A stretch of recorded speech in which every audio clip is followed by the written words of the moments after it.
Če misliš, da si ti imel slab teden, ti obljubim, da je Sydney Sweeney imela slabšega. Ne samo, da je njen film v kinematografih totalno porazen v kinematografskih blagajnah, tudi Zendaya z njo noče promovirati nove sezone Euforije. Zakaj? Zendaya ji podobno kot vsi ostali zameri tisti kontroverzni oglas s kavbojkami. Je pa dober teden imela Kris Jenner, ki je praznovala okroglih 70 let, sej ne poznane. Zabava je bila gromozanska. Oprah, Beyoncé, Snoop Dogg, Justin Bieber, zakonca Bezos.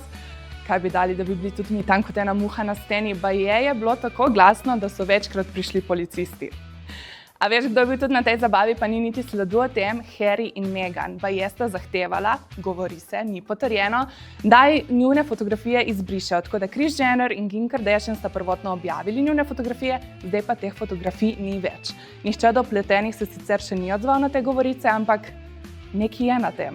Že ko govorimo o Kardashiankah, a si slišal, kako je Jennifer Lawrence kritizirala Kourtney Kardashian? Rekla je, da je s svojimi kapricami neznosna, da jo živcira in da je ne prenaša.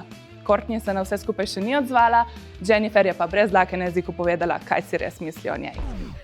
Kaj pa, če bi bila ti primer in se jaz premikam?